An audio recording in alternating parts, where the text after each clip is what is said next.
പടച്ചവന്റെ സമാധാനവും ശാന്തി എല്ലാവരിലും നമ്മളെല്ലാവരും വർഷിക്കുമാറാവട്ടെ. സംഗീതം പണ്ട് മുതലേ വലിയ ഇഷ്ടമായിരുന്നു. ഇപ്പോൾ നൗഷാമാഷ് പറഞ്ഞ മാതിരി തന്നെ ഞങ്ങൾ ഒന്നിച്ച് സ്കൂളിൽ ഒന്നിച്ച് പഠിച്ച കാലഘട്ടത്തിൽ മാഷൊക്കെ അങ്ങനെ സ്റ്റേജിൽ കയറി പാടുമ്പോൾ ഭയങ്കര ആഗ്രഹമായിരുന്നു പാടണം.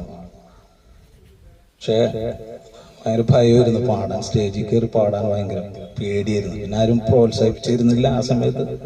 ഞാൻ പാടുമെന്ന് ചിലപ്പോൾ പലർക്കും അറിയില്ലായിരിക്കാം. എന്തായാലും ആ ഒരു ആഗ്രഹം ഇങ്ങനെ മനസ്സിൽ കൊണ്ടു നടക്കുകയായിരുന്നു. സ്കൂളിൽ ഇവരിങ്ങനെ പാടുമ്പോൾ ഞാൻ ആസ്വദിക്കും, ഒരുപാട് പാട്ടുകളൊക്കെ കേൾക്കും. വേദികളിലൊന്നും പാടാറുണ്ടായിരുന്നില്ല. കോളേജ് ലെവലിലെത്തിയപ്പോഴാണ് ആദ്യമായിട്ട് പാടുന്നത്. ഒരു ഗാനമേള ടീമിന്റെ കൂടെ ആദ്യമായിട്ട് പാടി. അങ്ങനെയാണ് ഒരു കോൺഫിഡൻസ് വരുന്നത് പാടാനുള്ള. അന്നൊന്നും കമ്പോസിങ് എന്നുള്ളൊരു മൈൻഡ് ഉണ്ടായിരുന്നില്ല.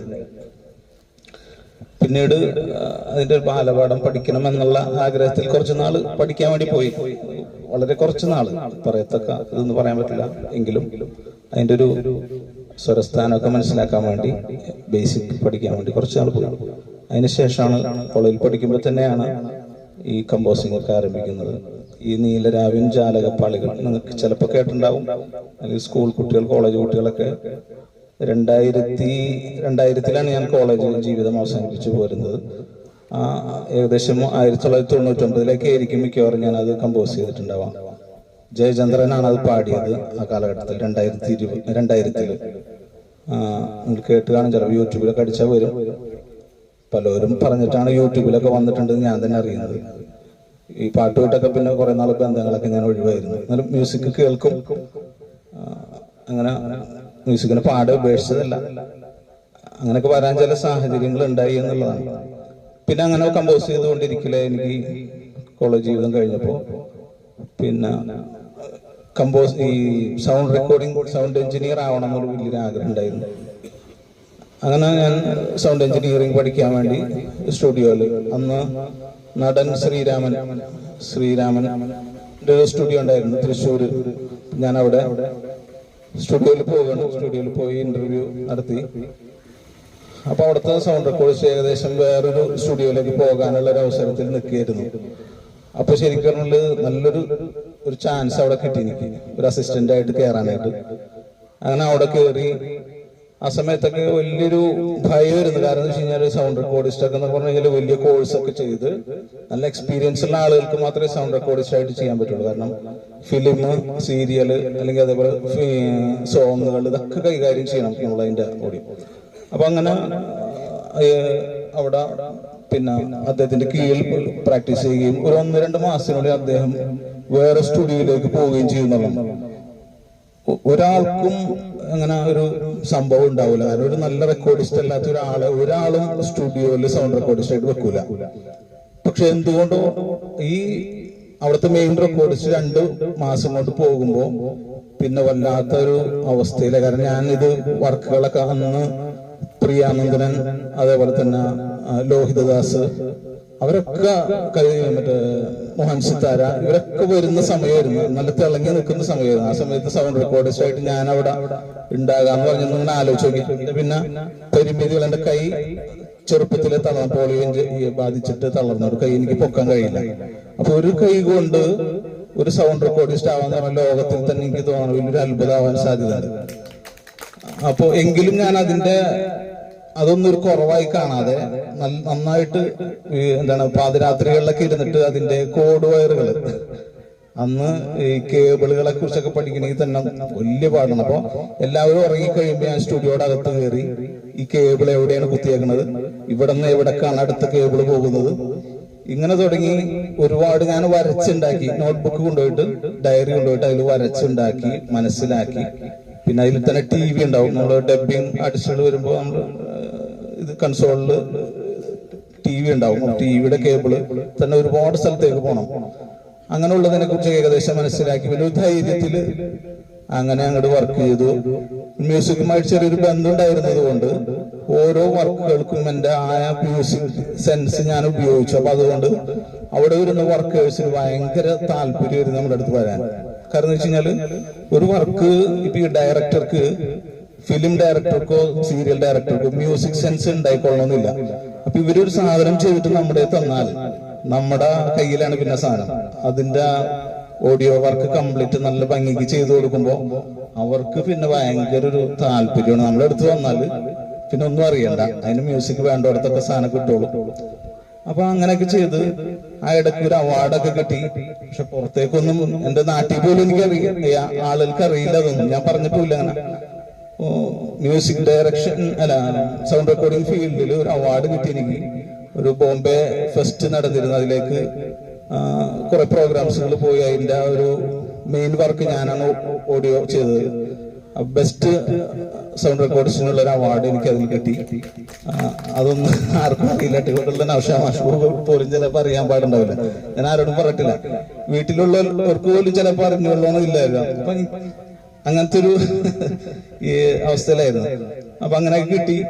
പിന്നെ ഞാൻ അതിൽ നിന്ന് പോരാനുള്ളത്, ഞാൻ സാധാരണ ഒരു എന്താ പറയാ അക്കൗണ്ടിങ് വർക്ക് ചെയ്യുന്ന ഒരാളാണ്. ഞാൻ മ്യൂസിക് ഡയറക്ടറായിട്ട് ഇങ്ങനെ പ്രൊഫഷൻ സ്വീകരിക്കുക, അല്ലെങ്കിൽ സൗണ്ട് റെക്കോർഡിസ്റ്റ് ആയിട്ട്. അപ്പൊ നിങ്ങൾക്ക് അത്ഭുതം തോന്നുന്നുണ്ടാവും, ഒരു സൗണ്ട് റെക്കോർഡിസ്റ്റ് ആയിട്ട് ഒരു അവാർഡൊക്കെ കിട്ടിയിട്ട് പോലും ആ ഫീൽഡിൽ എന്തുകൊണ്ടാണ് നിൽക്കാതെ ഇപ്പൊ സാധാരണക്കാർക്ക് പോലും ചെയ്യാൻ കഴിയാവുന്ന ഒരു അക്കൗണ്ടിങ് ഫീൽഡ് തിരഞ്ഞെടുക്കാനുള്ള കാരണം എന്താണെന്ന് ചിലപ്പോൾ നിങ്ങൾ ആലോചിക്കണ്ടാവും. അതിന്റെ കാരണം എന്താണെന്ന് വെച്ച് കഴിഞ്ഞാല് ഞാനിങ്ങനെ പോയിക്കൊണ്ടിരിക്കല് സിനിമ സീരിയലൊക്കെ ഇങ്ങനെ കൂടി വർക്കുകളിലേക്ക് വന്നു. ആ സമയത്ത് പലരുമായിട്ട് പരിചയപ്പെടും. അപ്പൊ അവിടെ ഡബിങ് ആർട്ടിസ്റ്റുകൾ വരും, അഭിനയിക്കുന്ന ആളുകൾ വരും, മെയിൻ ആർട്ടിസ്റ്റുകൾ വരും. സിദ്ദീഖ്, നടൻ സിദ്ദീഖ് വരെ വന്നിട്ടുണ്ടായിരുന്നു.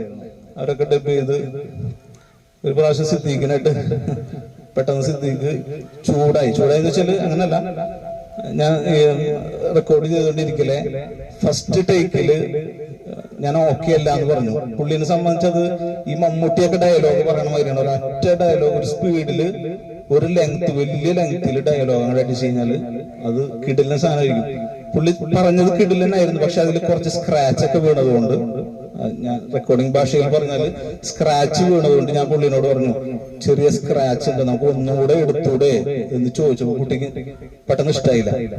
പുള്ളി പറഞ്ഞു, അല്ലെങ്കിലും ഈ സൗണ്ട് റെക്കോർഡിസ്റ്റുകൾക്കൊക്കെ ഇങ്ങനെയാണ്, അവര് രണ്ടാമത് എടുക്കുന്നതിലാണ്, മൂന്നാമതൊക്കെ എടുപ്പിക്കുന്നതിലാണ് അവരുടെ ഒരു താല്പര്യം. കാരണം അവർക്ക് ആളാവാൻ വേണ്ടിയാണ് എന്നൊക്കെ പറഞ്ഞ ഡയലോഗ് അടിച്ചു പുള്ളി. ഞാൻ പറഞ്ഞു, വേണമെങ്കിൽ ആ സൗണ്ട് തന്നെ വെക്കാൻ നമുക്ക് കുഴപ്പമില്ല എന്ന് പറഞ്ഞിട്ട് പിന്നെ പുള്ളി പറയണതൊന്നും ശരിയാവണില്ല.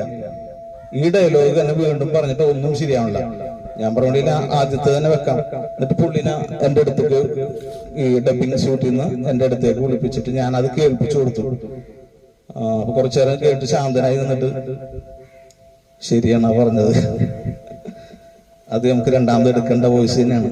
എന്നിട്ട് പോയിട്ട് എടുത്തപ്പോ ക്ലിയർ ആയി. അപ്പൊ അങ്ങനെ ചില അനുഭവങ്ങൾ ഉണ്ടാവും. ഞാൻ പറഞ്ഞു എന്താ വെച്ച് കഴിഞ്ഞാല് അതല്ല, അതിനേക്കാൾ വലിയ ഞാൻ ആ ഫീൽഡ് വിട്ടു പോരാനുള്ള കാരണം, ഈ അഭിനേതാക്കളും പാട്ട് പാടുന്ന ആളുകളൊക്കെ അവിടെ വരുമ്പോ പല രൂപത്തിലുള്ള ആളുകളാണ്. അപ്പോ ഇങ്ങനെ കുറെ കഥകൾ ഇങ്ങനെ പറയും. അവിടെ തന്നെ ഈ സ്റ്റുഡിയോയിൽ തന്നെ വീഡിയോ സെക്ഷൻ ഉണ്ട്, ഓഡിയോ സെക്ഷൻ ഞാൻ കൈകാര്യം ചെയ്യുന്നത്. വീഡിയോ സെക്ഷൻ വേറെ ആളാണ്. അതേപോലെ തന്നെ ക്യാമറ സെക്ഷൻ ഉണ്ട്, അത് വേറെ ആളാണ്. അപ്പൊ ഈ ക്യാമറ സെക്ഷന്മാരൊക്കെ ഇങ്ങനെ ഓരോരോ പോകുന്ന സ്ഥലത്ത് ഓരോ കഥകൾ പറയും. അപ്പൊ അവിടെ ഒരു അമ്മയും മകളും അവിടെ വന്നു, ഡബിങ് കാര്യങ്ങളും എല്ലാ കാര്യങ്ങളൊക്കെ ആയിട്ട് വന്നു. അങ്ങനെ കുറെ കാര്യങ്ങളൊക്കെ എന്റെ ഡ്യൂട്ടി കഴിഞ്ഞ് ഞാൻ പുറത്തുനിന്ന് ഭക്ഷണം കഴിക്കുന്ന സമയത്ത് ഇങ്ങനെ ഒരു പറയണം, ഈ അമ്മയും മകളും അഭിനയത്തിന് വേണ്ടി, ഈ മകളെ അഭിനയിപ്പിക്കാൻ വേണ്ടി കുറെ നാളുകളായി ഇങ്ങനെ നടക്കണം. കുറെ നാളുകളായി ഇങ്ങനെ പലരെയൊക്കെ കണ്ട് നടക്കുന്നു. പക്ഷെ ഇപ്പോഴാണ് അവർക്ക് ശരിയായത്. എന്നിട്ട് പറയണ എന്നോട്, ഈ അമ്മയെയും മകളെയും ലോഡ്ജിന്റെ 2 റൂമുകളിൽ ഉപയോഗപ്പെടുത്തുന്ന അവസ്ഥയുണ്ടായിരുന്നു. പറയുന്നു, ശാരീരികമായ ഉപയോഗപ്പെടുത്തുന്ന ഈ ഫീൽഡിന്റെ പ്രത്യേകത അങ്ങനെയാണ്. എനിക്ക് ആദ്യമൊക്കെ കേട്ടപ്പോ എനിക്ക് ഭയങ്കര ഇതായിരുന്നു. പിന്നെ വരുന്നവര് അവരുടെ ഇതുകളും പെരുമാറ്റങ്ങളും അല്ലെങ്കിൽ അവരുടെ സംസാരം കാണുമ്പോൾ നമുക്ക് അങ്ങനെ മനസ്സിലായി. അപ്പൊ എനിക്ക് വല്ലാതെ ഫീൽ ചെയ്ത്. കാരണം വെച്ച് കഴിഞ്ഞാല് ഞാനൊരു വലിയ ലക്ഷ്യം വെച്ചിട്ടൊക്കെ ഇരുന്നാണ് പോയത്, പഠിച്ചത്, സൗണ്ട് റെക്കോർഡിസ്റ്റ് ആയതൊക്കെ. അങ്ങനെ ഞാൻ പയ്യെ ഞാൻ എന്തെന്ന് വെച്ച് കഴിഞ്ഞിട്ടുണ്ടെങ്കിൽ ആ ഫീൽഡിൽ നിന്നൊന്ന് പതിയെ വിടാൻ തുടങ്ങി. ഇപ്പൊ വർക്ക് വരുന്നൊക്കെ ഞാൻ ചെയ്യുമായിരുന്നു, പക്ഷെ പയ്യെ അതിൽ നിന്ന് വിടും. ഞാൻ പറഞ്ഞു വന്നതാ വെച്ച് കഴിഞ്ഞാല്, നമ്മുടെ കഴിവുകൾ, ഇത് പടച്ചോൻ തന്ന കഴിവുകളാണ് നമുക്ക്. ഈ കഴിവുകളെ നന്മയിൽ ഉപയോഗിക്കുന്നതിലാണ് കാര്യം.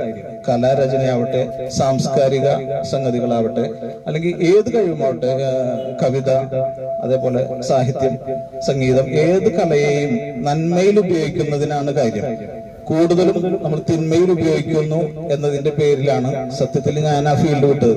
എന്നെ ആ സമയത്തൊക്കെ ഒരുപാട് പേര്, കൂട്ടുകാരൊക്കെ പ്രത്യേകിച്ചും, നീ ഭ്രാന്താണ്, നീ ഭ്രാന്തനാണ്, ഇനി ഞങ്ങളായിട്ടുള്ള ഒരു കമ്പനിയും വേണ്ട മുമ്പായിട്ട് എന്നെ ഒഴിവാക്കിയ ഒരുപാട് കൂട്ടുകാരുണ്ടായിരുന്നു. കാരണം എന്ന് വെച്ച് കഴിഞ്ഞാല് അത്രയും നല്ലൊരു പൊസിഷനിൽ ഞാൻ എത്തിയിട്ട് ഒറ്റയടിക്കാണ്ട് ഇട്ട് പോന്നപ്പോ പിന്നെ ഞാൻ വീണ്ടും വന്നിട്ട് കുറേശ്ശെ കമ്പോസിങ്ങും കാര്യങ്ങളൊക്കെ സ്വന്തം നിലക്ക് കുറേശ്ശൊക്കെ ചെയ്യാൻ തുടങ്ങി. അങ്ങനെ വലിയ ഇതില്ലാത്ത രീതിയിലേക്ക് ഇപ്പൊ പോയിക്കൊണ്ടിരിക്കുകയാണ്. അപ്പൊ പറഞ്ഞു വന്നതെന്ന് വെച്ച് കഴിഞ്ഞാല് ഈ മേഖലയെ നല്ല രീതിയിൽ ഉപയോഗപ്പെടുത്താൻ ഒരുപാട് സംഗതികളുണ്ട്. ഇവിടെ നടക്കുന്ന തിന്മകൾക്കെതിരെ തിന്മകളെ ചൂണ്ടിക്കാണിച്ചുകൊണ്ട് നമുക്ക് മ്യൂസിക് രംഗത്ത് പല സംഗതികളും ചെയ്യാൻ കഴിയും. അതേപോലെ തന്നെ എന്താ പറയാ, പിന്നെ കുടുംബജീവിതത്തിന്റെ നന്മ, മാതാപിതാക്കളോടുള്ള സംഗതികൾ, അങ്ങനെ തുടങ്ങി എല്ലാം നഷ്ടപ്പെടുന്ന ഒരു കാലഘട്ടത്തിൽ ഈ ഇതിനെ ഒരുപാട് കാര്യം ചെയ്യാൻ പറ്റും. ഇപ്പൊ നമ്മൾ ആ റോഡ്, പാലമൊക്കെ കണ്ടില്ലേ, വളരെ കുറച്ച് നാളുണ്ടാവുള്ളൂ ഇതിന് പൊളിഞ്ഞു വീണാണ്.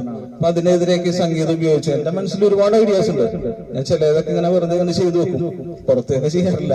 ഇങ്ങനെ അതിനെ ജനങ്ങളിലേക്ക് എത്തിക്കുന്ന രീതിയിലുള്ള ചില സാധനങ്ങൾ ഞാൻ എന്റെ ഒരു ഐഡിയയിലേക്ക് ഞാൻ മ്യൂസിക് ചെയ്യാറുണ്ട്. ലിറിക്സ് ചെയ്യാൻ ആളില്ലാത്തതുകൊണ്ടുള്ള പ്രശ്നം. ഈ അടുത്ത് നസീർ മാഷ് ഒരു വരി എഴുതിയിട്ട് ഞാൻ അതിന് മ്യൂസിക് ചെയ്തിട്ടുണ്ട്, അത് ഉടനെ റിലീസ് ചെയ്തിരിക്കും. അപ്പോ ഇതാണ് ഞാൻ ആകെ ചുരുക്കി പറയുന്നത് വെച്ച് കഴിഞ്ഞാല്, ഇതെല്ലാം നമ്മൾ ഏറ്റവും നല്ല നന്മക്ക് വേണ്ടി ഉപയോഗപ്പെടുത്തിയാൽ ഏറ്റവും നന്നായിരിക്കും. അതാണ് എനിക്ക് അവസാന വാക്കായിട്ട് പറയാനുള്ളത്.